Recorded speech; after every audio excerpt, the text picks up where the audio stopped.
ஹரஹர நம பார்வதி பதஜே ஹரஹர மகாதேவ.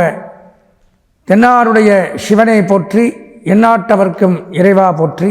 நீலாஞ்சன சமாபாசம் ரவிபுத்திரம் யமாக்ரஜம் சாயா மார்த்தாண்ட சம்பூதம் தம் நமாமி சனைச்சரம். அன்பார்ந்த எங்களுடைய நெக்ஸ்ட் ஜென் தொலைக்காட்சி நேயர்களுக்கு உங்களுடைய ஜோதிட ஆச்சாரியர் ஜோதிட குரு சிவஸ்ரீ சரவணமாணிக்க சிவாச்சாரியர், முதல்வர் காஞ்சி காமகோடி பீடம் வேதசிவ ஆகம பாடசாலை, சங்கரமடம், காஞ்சிபுரம். அலைபேசி 9865098370. அடியனுடைய பணிவான வணக்கங்கள் மற்றும் ஆசீர்வாதங்கள். நாம் நமது தொலைக்காட்சியின் வாயிலாக தற்சமயம் காண இருக்கக்கூடிய பதிவு அப்படின்னு பார்த்தீங்கன்னா, 2.5 ஆண்டுகளுக்கு ஒரு ராசியை விட்டு மற்றொரு ராசிக்கு பயிற்சியாகக்கூடிய சனிப்பெயர்ச்சி அப்படிங்கிற தலைப்பில் பார்க்குறோம். அப்போ ஏற்பட்ட இந்த சனிப்பெயர்ச்சி எப்போ நடக்குது அப்படின்னு பார்த்தீங்கன்னா, வருகிற மார்ச் மாதம் 29ஆம் நாள், அதாவது பங்குனி மாதம் 15ஆம் நாள் 29/3/2025 சனிக்கிழமை அன்று சனி பகவானாகப்பட்டவர் கும்பம் ராசியிலிருந்து மீனம் ராசிக்கு பயிற்சியாகிறார். அது சமயம் நமது 12 ராசிகளுக்கும் என்னென்ன நன்மை தீமைகளை செய்யப்போகிறார் அப்படிங்கிறத இந்த பதிவில் நம்ம பார்க்க இருக்கிறோம். பொதுவாக இந்த நவகிரகங்கள் அப்படின்னு எடுத்தினால் 9 கிரகங்கள், 9 கிரகங்களுமே பயிற்சியாகும். அப்படி பார்க்கும் பொழுது சூரிய பகவான் 1 மாத காலம் ஒரு ராசியில் சஞ்சரிக்கிறார், அப்புறம் அடுத்த ராசிக்கு போயிடுறார். சந்திர பகவான் வெறும் 2 நாள் மட்டும் ஒரு ராசியில் இருக்கார், அப்புறம் அடுத்த ராசிக்கு போயிடுறார். செவ்வாய் புதன் சுக்கிரன் 1.5 மாதம் ஒரு ராசியில் இருக்கார், அப்புறம் அடுத்த ராசிக்கு போயிடுறார். இதில் அதிகமாக தங்கி நன்மை தீமைகளை செய்யக்கூடிய கிரகம் அப்படின்னு பார்த்தீங்கன்னா, ஃபஸ்ட்டு அதில் சனி பகவான் 2.5 ஆண்டுகள் ஒரு ராசியில் தங்கி அதிகமாக நன்மையை செய்தால் அவர் தான் செய்வார், அதிக தீமையை செய்தால் அவர் தான் செய்கிறார். அதற்கப்புறம் பார்த்திங்கன்னா ராகு கேது 1.5 வருஷம் ஒரு ராசியில் தங்கி நன்மை தீமைகளை செய்கிறாங்க. அதற்கப்புறம் குரு பகவான் 1 வருடம் ஒரு ராசியில் தங்கி நன்மை தீமைகளை செய்கிறாங்க. அப்பேற்பட்ட இந்த சனிப்பெயர்ச்சி அப்படிங்கிறது தான் மிகவும் முக்கியம் வாய்ந்தது ஒருவருடைய வாழ்க்கையிலே. 3-2.5 வருஷம் ஒரு ராசியில் தங்குவார் சனி பகவானை பொறுத்த வரைக்கும். அதாவது நடுவில் மீனத்துக்கு இப்போ வராருன்னா, கும்பராசியில் மீனத்துக்கு வராருன்னா, மீனத்தில் சென்ற ஜென்மச்சனின்னு பேர், மீனத்தில் உட்காந்துருப்பார். மீனத்துக்கு பின்னாடி இருக்கக்கூடிய கும்பராசிக்கு கடைசி 2.5 வருஷம், மீனத்துக்கு அடுத்த ராசியான மேஷத்துக்கு புதுசாக பிடிக்கிறார் 7.5 சனி. இப்போ கும்பம், மீனம், மேஷம் இந்த 3 ராசியுமே 7.5 சனியில் பீடிக்கப்படுது. 7.5 சனி காலகட்டத்தில் சிவபெருமானே கஷ்டப்பட்டதாக ஐதீகம். அப்போ சனியை பொறுத்த வரைக்கும் நன்மைகள் செய்யக்கூடிய இடம் அப்படின்னு பார்த்தீங்கன்னா 3ஆம் இடம், 6ஆம் இடம், 11ஆம் இடம், 3 வீட்டுக்கு 3 ராசிக்கு மட்டும்தான் இப்போ நன்மையை செய்வார்.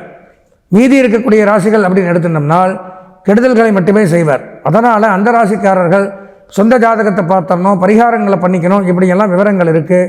அதெல்லாம் எப்படி தெரிஞ்சுக்கிறது அப்படின்னு பார்த்தீங்கன்னா, நம்மளுடைய இந்த தொலைக்காட்சியில் இந்த பதிவை பார்த்தீங்கன்னா விளக்கமாக தெரிஞ்சுக்கலாம். என்னென்ன பிரச்சனைகள் வரும், அதற்கு என்னென்ன பரிகாரங்கள், எப்படி சால்வ் பண்ணுறது அப்படிங்கிறத தெரிஞ்சுக்கலாம்.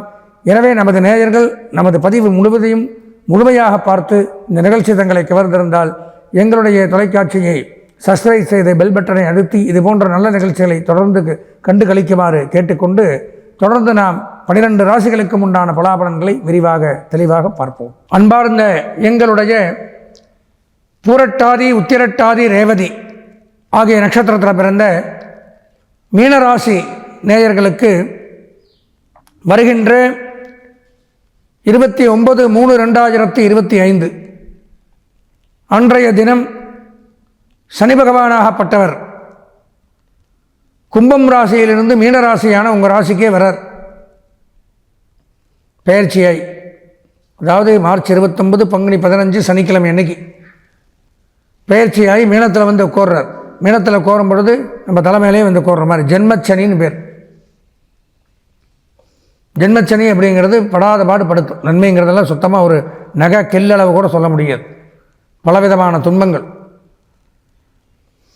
கடந்த 2.5 வருஷமாகவே 7.5 சனியில் 12ஆம் இடத்துல விரயச்சனியில் பலவிதமான தொலைச்சிருப்பீங்க, விரயம் பண்ணியிருப்பீங்க, கஷ்டப்பட்டிருப்பீங்க, கெட்ட பேர் வாங்கியிருப்பீங்க. இப்போ இருக்கிறது இன்னும் மோசம். ஜென்மச்சனி உங்கள் ராசியிலே கொண்டு அன்றைய தினம் ஒவ்வொரு நிமிஷமும் உங்களுடைய செயல்பாடுகளையும் பேச்சையும் எண்ணங்களையும் அவர் கண்ட்ரோலில் வச்சுப்பார். நன்மைகள் அப்படிங்கிறது நடக்கிறதுக்கு தொலைக்கூட வாய்ப்பில்லை, கஷ்டங்கள் தான்.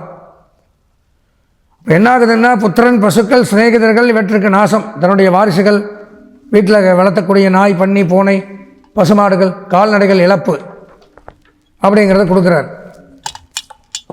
வியாதி உண்டாகுது, சோகங்கள் அதிகரிக்குது, சோகம் அதிக அளவில் ஏற்படுது. 10 நாள் தீட்டு. 10 நாள் தீட்டுன்னா தாயாதிகள், பங்காளிகள், உறவினர்கள் அவங்க போனால் தான் 10 நாள் தீட்டு. யாரோ ஒருத்தர் தாயார் தகப்பனார் முதல் கொண்டு வச்சுக்கலாம். இழக்கக்கூடிய அமைப்பு, இந்த மாதிரி அமைப்புகள்லாம் உண்டு. ஜென்மச்சனி சாதாரணம் அல்ல, நல்லா புரிஞ்சுக்கணும். என்ன வேணாலும் பண்ணும். பந்து வேலையாட்கள் மூலம் துக்கம். நம்மள்ட்ட வேலை செய்கிறவன், ஏவல் ஆட்கள், நமக்கு கீழே இருக்கிறவன், இவனே நம்மளை வந்து பற்ற வைப்பான். அவனால் நமக்கு கெட்ட பேர் ஏற்படும். சரீர பீடை உண்டாகும். உடல் நலத்தில் பீடை, வியாதி, சொறி, சிரங்கு, கட்டி, அதே மாதிரி ஸ்கின் ப்ராப்ளங்கள், மனக்கவலைகள், நம்பி ஏமாறுதல், இதெல்லாம் நடக்கும். ஸ்திரீகளாலும் புத்திரர்களாலும் விடுபட்டவன், மனைவி குழந்தைகள் விட்டு பிரிஞ்சு போயிடுவாங்க. தனியில் வாழணும், தனிமையில் இருக்கணும், அந்த மாதிரி அமைப்புகள் உண்டாகும். தாழ்மையான நடத்தை உள்ளவனாக மாறிடுவான். கெட்ட குணங்கள், கெட்ட சுபாவம், கெட்ட நடத்தை, கெட்டவங்க கூட ஃப்ரெண்ட்ஷிப் வச்சுக்கிறது, இதெல்லாம் நடக்கும். பரிதாபகரமான ஒரு சூழ்நிலைக்கு ஆளாயிருவானா. எல்லோரும் பார்த்து எப்படி இருந்தும் இப்படி ஆயிட்டானே, ஐயோ பாவம், சொன்னால் கேட்கலையே. அது அவனுடைய இது இல்லை. ஜென்மச்சனி வந்தால் யாராக இருந்தாலும் அப்படித்தான். பரிதாபகரமான ஒரு சூழல், அந்த மாதிரி ஒரு நிலைமைக்கு ஆளாகிறது. தேவையில்லாத பயத்தை அடைவான். எதுக்கெடுத்தாலும் பயம், தேவையில்லாத பயத்தை அடைகிறது. மரியாதை கெடும். இருக்கிற மரியாதை கெட்டு போயிடும். கஷ்டப்பட்டு அங்கேயும் இங்கேயும் சேர்த்தி மரியாதையை சம்பாரித்து வச்சிருப்போம், அந்த மரியாதைக்கு கேடு. மன உளைச்சல் அதிகம் ஏற்படும். மன உளைச்சல்னால் யாருக்கிட்டையும் சொல்லக்கூட முடியாத சில பிரச்சனைகள்.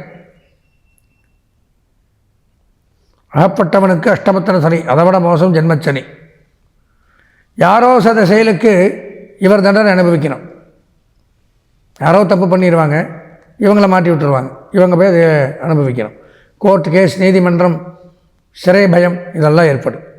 தீராத மனக்கவலை, பணப்பிரச்சனை, சிறிய வியாதி கூட பெருசாக மாறிடுமா. சின்னதாக ஒரு கொப்பளம் மாதிரி வரும், அது பெரிய கட்டியாக வாங்கி அறுவை சிகிச்சை பண்ணி அதுக்கு வைத்தியம் பண்ணி, இந்த மாதிரிலாம் சிறு சிறு பிரச்சனைகள் பெரிதாக பூதாகாரமாக மாறும். நீண்ட கால மருத்துவ செலவு பண்ண வேண்டியது வரும். ஏற்கனவே வழக்கு உள்ளவர்களுக்கு இக்காலம் அதிகளவு நஷ்டம். வழக்கில் தோல்வியும் சந்திக்கணுமா.